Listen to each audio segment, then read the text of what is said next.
Hello, and welcome back to Dr. Hollowed. In this episode, we're going to be taking a look at people's creepiest and most eerie experiences while camping. Don't forget to like and subscribe.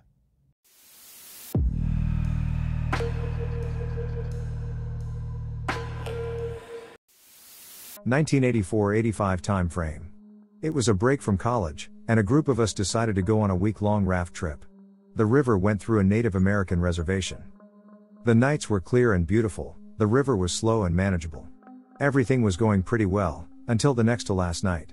We had finished dinner, put everything away. My travel mates had snuggled into the tents. I stayed outside to stargaze a while and try to identify different constellations because we had no moon. We were miles away from the nearest light pollution and it was a gloriously clear night.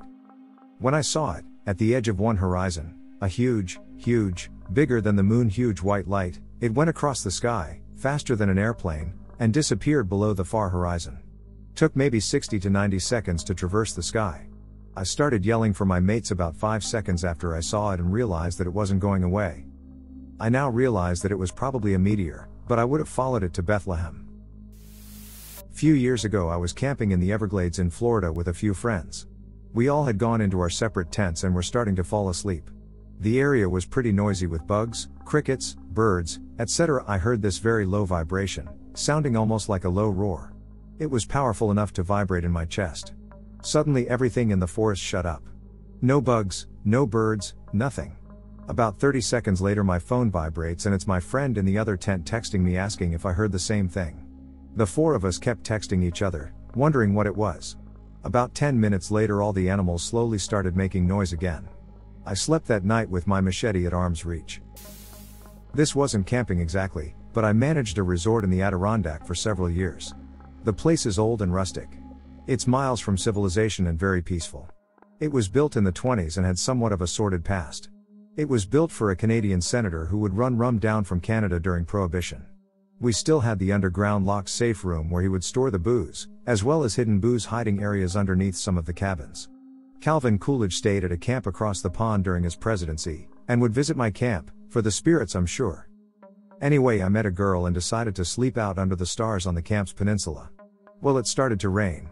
So I suggested we sleep on the screened-in porch of the boathouse, which I thought was a pretty good compromise. So after we were all set up, it was getting pretty late, about 1:30 a.m. or so. We were laying there, and I was all tossed-turned because I'd been asleep and woken up, so I have a hard time falling asleep after stuff like that. We'd lain there for about a half an hour or so when I hear the bathroom door open in the boathouse. It couldn't have been anything else but that door. I did all the maintenance on those old buildings, and oiling that particular door was on my work list for the next day. My first thought was my boss, the owner of the camp. She is notoriously nosy, and has been known to spy on the staff in their staff quarters, so she was my first logical thought as to who made the noise.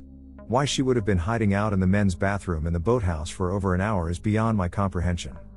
I proceed to hear footsteps walking across the boathouse, down the 3 stairs onto the dance floor, and stopping right in front of the door to the screened-in porch. I lay there just waiting for the door to open, and my boss to call my name. And as the minutes stretched out, I started praying that she would open the door, walk away, sneeze, dance the funky chicken, anything. Nothing. The rest of the night I stayed up. Stiff and straight as a poker in my sleeping bag. No receding footsteps, no door noises, no nothing. My girlfriend, I, the night, and the empty boathouse. The next morning, my girlfriend, she wasn't at the time, but she was the 4 years that followed, rolled over to me, and immediately asked me about the footsteps the night before. She had also stayed up all night waiting for some other sound to explain those footsteps in the night, and heard nothing. She was terrified. Never went into the boathouse again. I unfortunately had to go in the boathouse on a daily basis. Everything was cool during the day. At night I had to turn all the lights in the camp off. This is something I've done every night for the past 3 years. However, ever after there was always a sense of dread going in there, being alone in the dark in the boathouse. The worst part is that there is an enormous hanging bed in there in front of the fireplace. It was for the former camp owners to take naps on in the day, hung on chains, so that the bed can be lifted out of the way for entertaining guests in the evening. Every single night that bed was swinging. 175 pounds bed, swinging on its chains in the dark of the boathouse. Until my last day at the camp, if I went in at night, that bed was swinging. A few years back I hiked the Timberline Trail around Mount Hood in Oregon. On the second night I camped out in this section of the woods that had been devastated by a forest fire the year before. That evening, as I was drifting off to sleep, this deep, guttural growl started to echo out from somewhere out in the woods. You know that sound a dog makes when you try to take a tennis ball from him? Kind of like that, but very low and very loud. I timidly poked my head out of the tent, feebly trying to suss out the source with my headlamp, but all I could see was the charred ruins of the forest in all directions. I crawled back into my sleeping bag, suppressed any desire to get up and pee in the middle of the night, and drifted off into a fitful night's sleep. It would be some time later that I would learn that that deep, reverberating growl was actually the glacier on Mount Hood, cracking under the summer heat. A couple of years ago my brother bought a large piece of land out in the middle of nowhere, about 30 miles or so from cell phone reception. It's quiet, there is no light pollution, no paved roads, and not a lot of people around. Shortly after he bought the place, two of my brothers, the landowner and another, me, and our families spent a weekend camping on the land and doing our best to clean it up. People had used it as a dump, there were many downed trees, etc. On the second night we camped there, I woke up in the middle of the night to take a leak. As I was walking to the bushes in the dark, I realized that I could faintly hear music. This didn't strike me as odd because I knew my brother had a radio in his camper. I finished up and went back to sleep with no further thought on the matter. The next morning at breakfast, I mentioned the radio and music. Several other people recalled waking in the night and hearing music, but no two people heard the same music. Finally, the brother who brought the radio woke up. I asked him about the music and he seemed a bit freaked out. He woke up sometime during the night and went outside to smoke. He heard music as well and had assumed it was someone else. I should mention that he was the only one with a generator and a radio. It wasn't his radio we heard, it wasn't anyone else's either. I've been back several times, but I'm a bit freaked out by that place at night. I have fun while I'm there, but I'm almost always armed and I don't sleep in a tent anymore, I sleep in my SUV with the doors locked. It may seem kinda dumb, but realizing that everyone heard different music when there are no people, no functional radios, and no electricity is quite creepy. Finally, something I can talk about. When I was younger, probably like 10 or 11, I went camping with my family. I'll just get right into it. It was about 1 or 2 in the morning, and I couldn't really sleep. The tent me and my brother were in was really hot, and very uncomfortable. Anyway, while I was trying to go to bed I heard a very faint whimper. I tried to ignore it because I figured I was just tired. Our campsite was along a road with many other camps nearby. The whimper started to get louder, and then turned into crying. I heard footsteps outside of our tent, and a girl crying her eyes out. Now let me tell you, it didn't go faint, it got louder and louder. It remained in the same spot the entire time. That's so important because it indicates that she was looking at our tent site, fucking crying. It gets worse, then it turned into a full-on scream for a few seconds, then cuts out. When she started screaming my brother woke up. We both look at each other and just get all the pillows and stuff our head under them. I couldn't sleep at all that night. I'm just glad we left the next morning. Not exactly paranormal, but definitely pretty terrifying.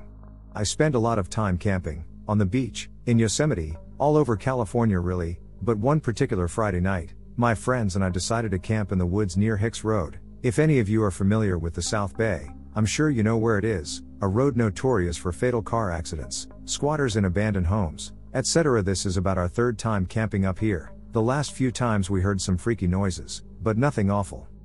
So we pitch a tent in a small clearing, and plow through a Taco 12-pack before we crash out. I fall asleep no problem, and wake up to the sound of what seems like people arguing outside my tent. It was around 4:30 in the morning, and I stand up slowly and peek out into the darkness and just see a massive black mass move. Looking through the other tent windows, I see there is probably close to 6 or 7 other giant black masses.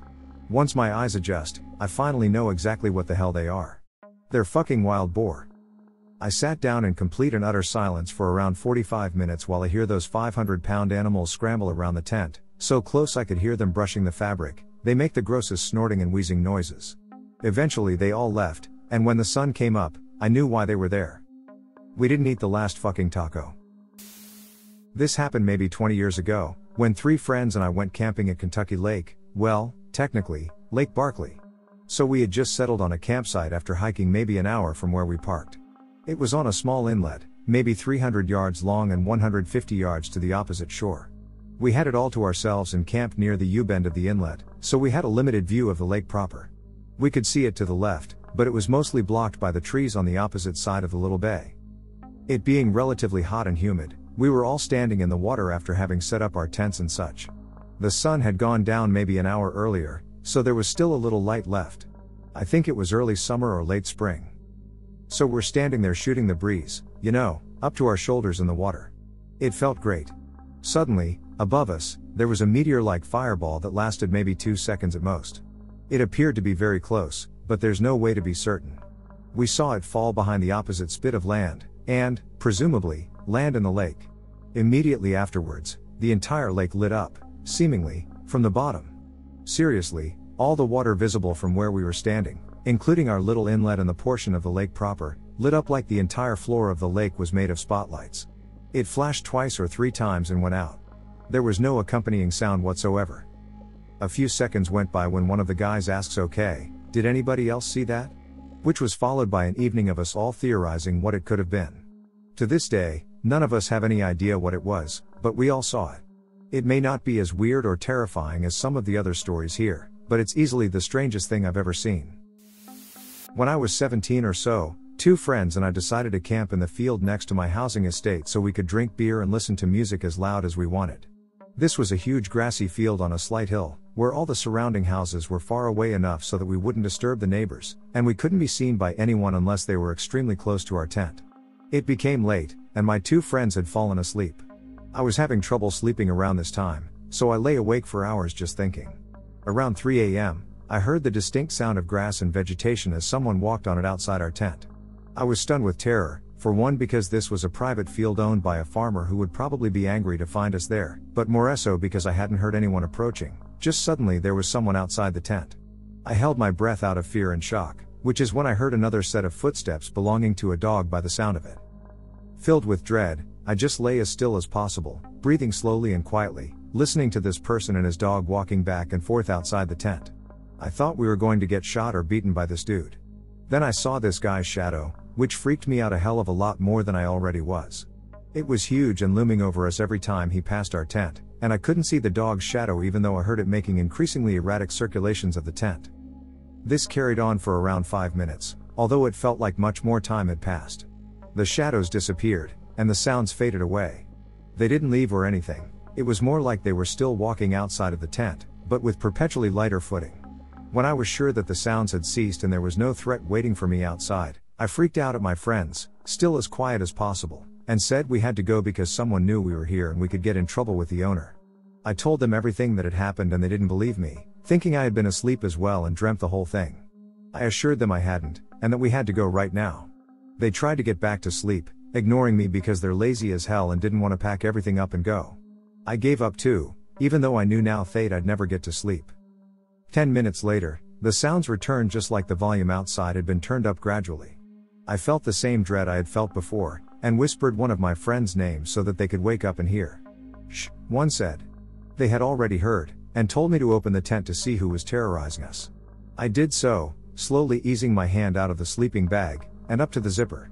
It probably took 5 minutes for me to reach it, just so I was sure not to make a sound, and I pulled it down so violently I nearly ripped the whole thing in half. There was nobody there. We got out within the space of 5 seconds, and there was nobody anywhere. As I mentioned, we were atop a hill in the middle of a field, and so could see if anyone had decided to run, but there was nothing. Even though it was impossible for anyone to escape my seeing them, I am absolutely positive there were footsteps outside our tent that night. It wasn't camping but hiking, and it happened over 2 to 3 months in southern Illinois with my girlfriend, sister and 2 friends who are dating. We went at night the first time, seemed like a good idea at the time. The trail was short and within walking distance of my friend's house.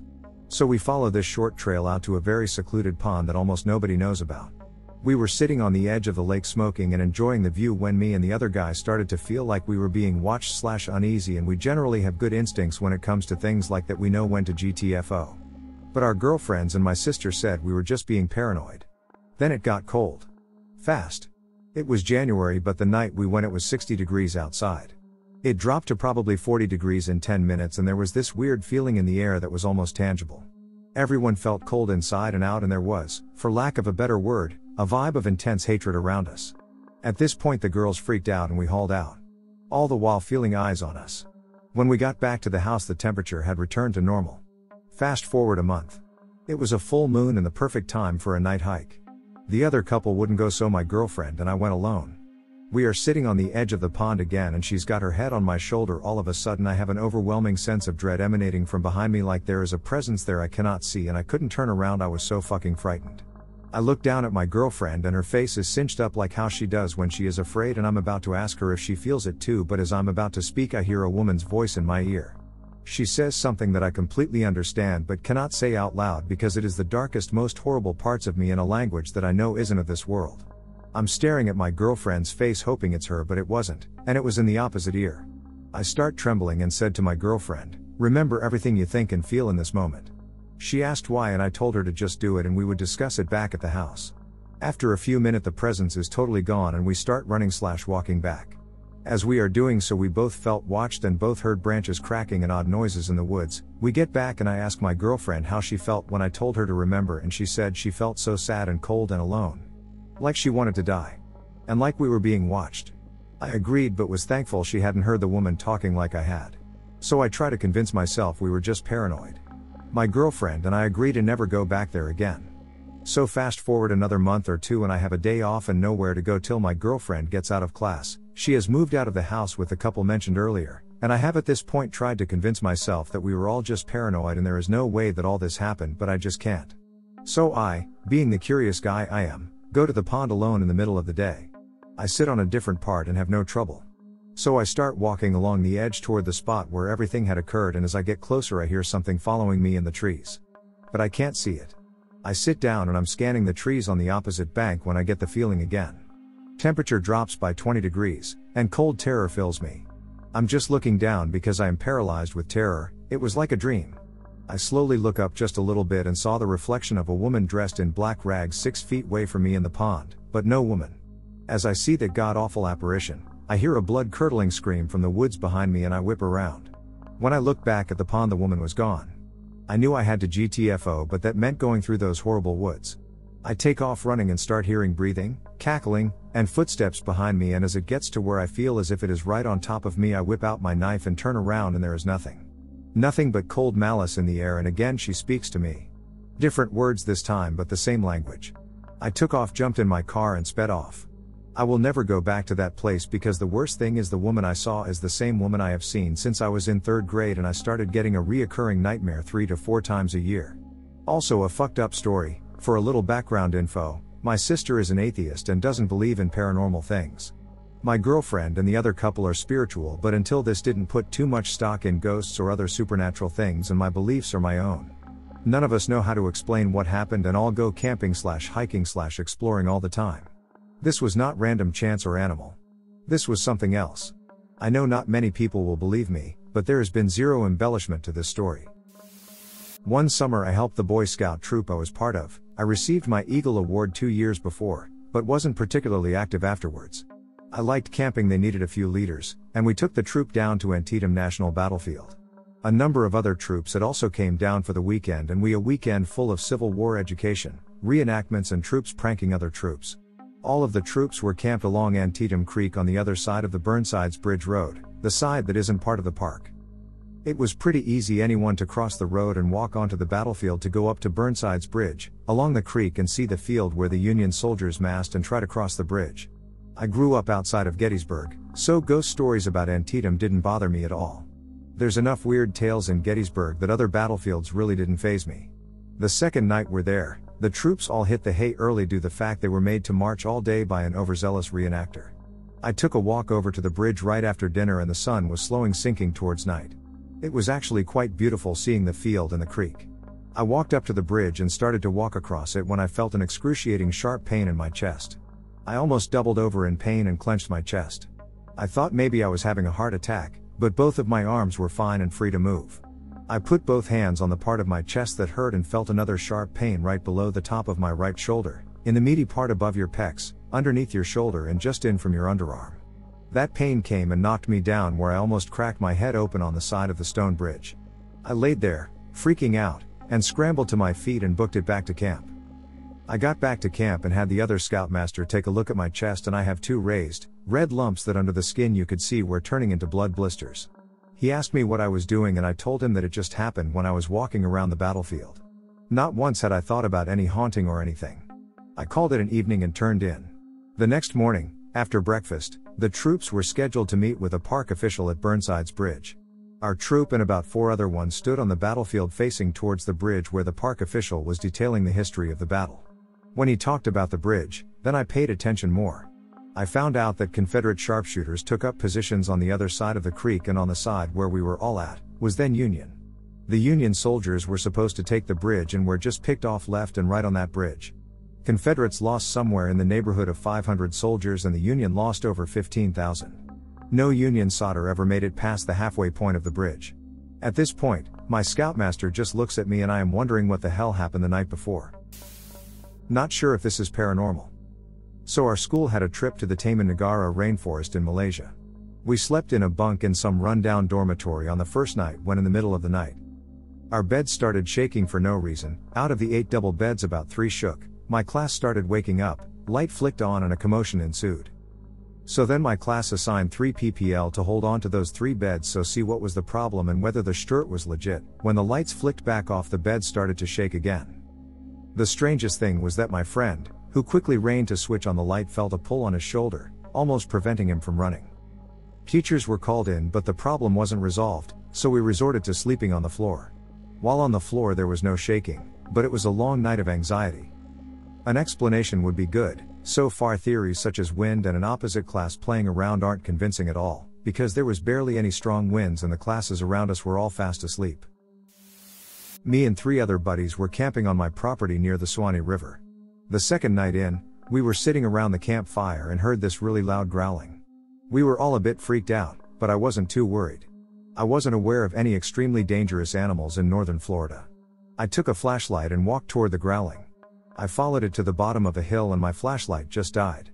I was in the middle of the woods, at 11 p.m., on a new moon, no natural light. I just stood where I was trying not to move a muscle, and the growling got really close to me. I kept shaking the flashlight until it finally turned on. The growling completely stopped and there was absolutely nothing there. I heard it about 2 feet from me, and it just disappears without a trace. The next day my friends and I went to that exact area where I heard the growling, and there wasn't even paw prints, ruffled leaves, or anything.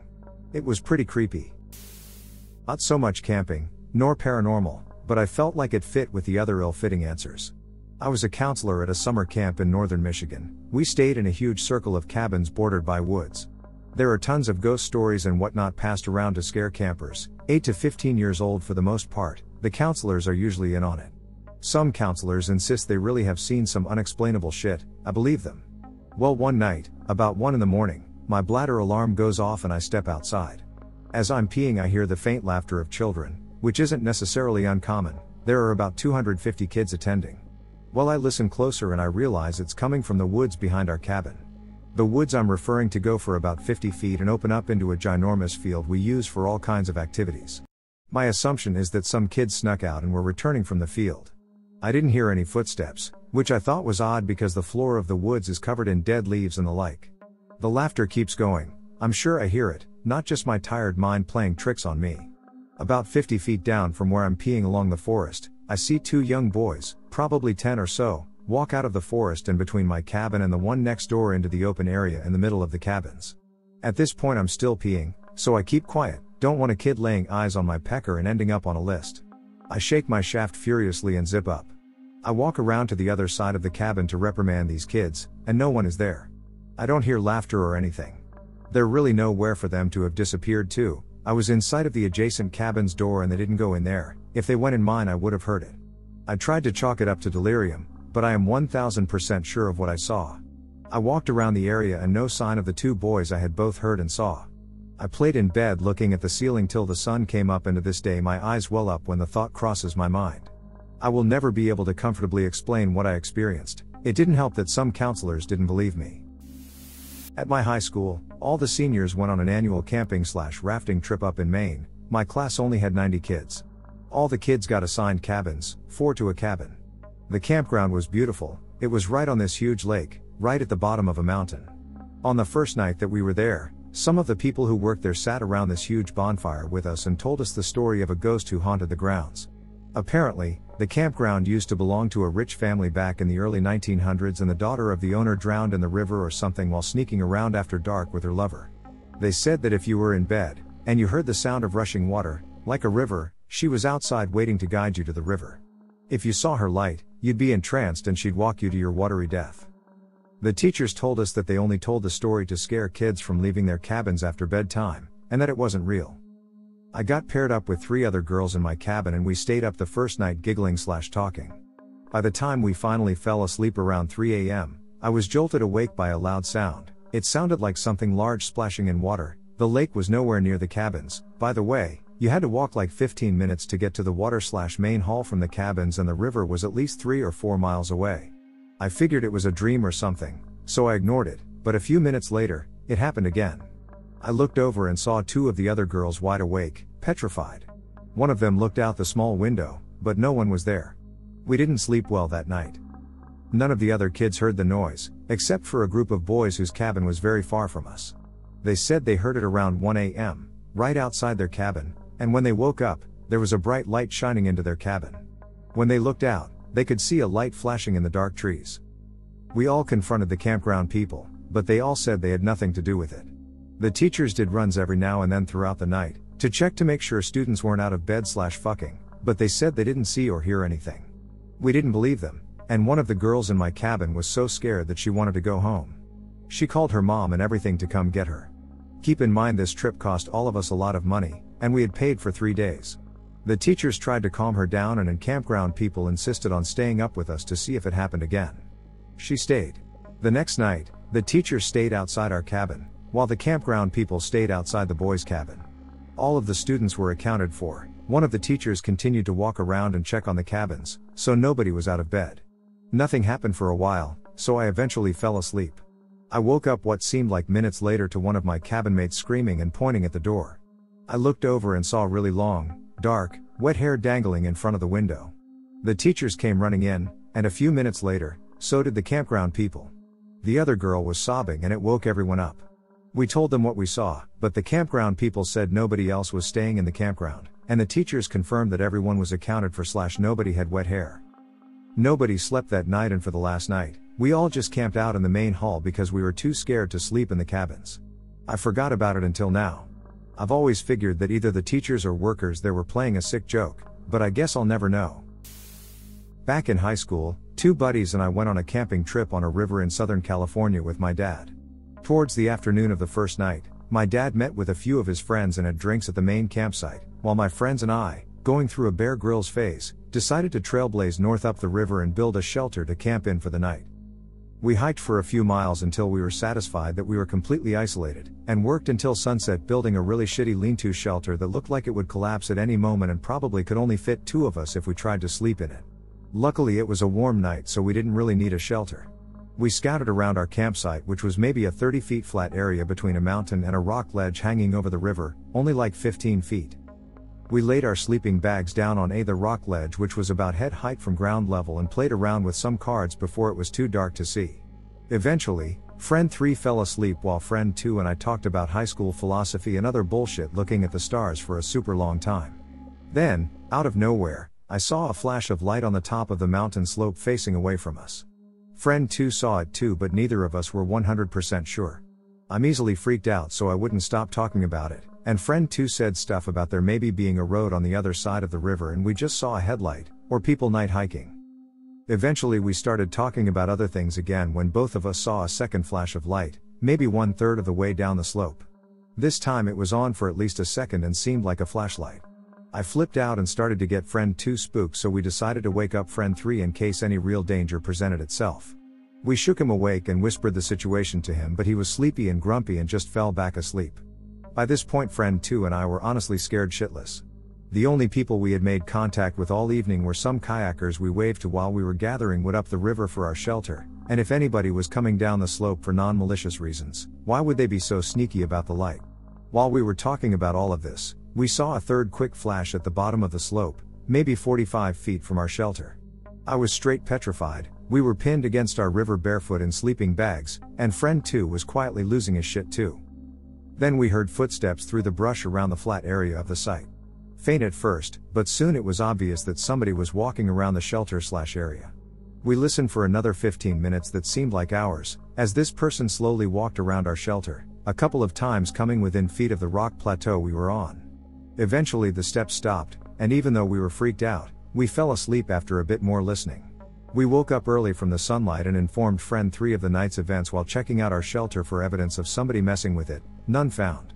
We packed up quickly and hiked back to my dad and his friends by midday. I know this isn't the craziest story, but it was the scariest experience we have ever had, and it fits the thread. I'll never know what would have happened to us if we had decided to sleep in/around our shelter, but I'm really glad we chose the rock. Coming back late, about 8:30 to 9 p.m., from a hike through a trail in the Smoky Mountains, my family and I see a car ahead of us. All mountain road, isolated except for an unmanned rest stop or two here and there. Only one road to take until you reach the next town on the other side of this particular mountain. Not familiar with the area, but this was near Sliding Rock. We followed it along the same mountain road for about 10 minutes or so, and it turned around a bend just enough ahead of us that it went out of sight. No car when we rounded the same bend. Shook us all. There was no means of parking on the side of the road at that point, cliff and intact guardrails, no rest stop, nothing at all. The car just plain wasn't there anymore. Dad even picked up speed, thinking maybe this guy got far enough ahead that he only looked like he vanished, but even on straight roads where we could see a good ways we never saw that car again. Some buddies and I went camping at Devil's Lake Park in Wisconsin, but we went in April, when it was freezing cold. So naturally, we were the only ones there. We set up camp around 6 p.m. in the middle of a large, hilly field that was completely devoid of anyone else, so we party into the night. The closest landmark was an abandoned cabin/concession area we had explored, that was definitely not open. Around 1 a.m., we head to sleep in the 6-person tent our friend brought, so we were all crammed in there. There were 7 of us. Oh, did I mention? It was fucking freezing cold. I was in 4 layers and under a sleeping bag, and my body was frozen cold. It hurt to inhale. Around 3 a.m. we woke to the sounds of, most likely, coyote or elk howling in the distance, a very eerie sound, but that's not the weird part. I'm a pretty hypochondriacal person, so I stayed up listening for those noises while everyone else went to sleep. Then I heard it. A rhythmic, violent thumping sound, like a hammer nailing wood, seemingly miles away. It went on for a minute or two, then just stopped. I thought, okay, that was weird. And then it started again. Closer to us. Coming from the opposite cardinal direction. The exact same sound was now behind us, and was much louder. These 2 sound locations went back and forth for a while, but they weren't so rhythmic that an animal or something autonomously made it, like a woodpecker. It was slightly imperfect time between each one, happening at around 60 beats per minute. My friends thought I was crazy when I told them, but I don't think I'm gonna go back there.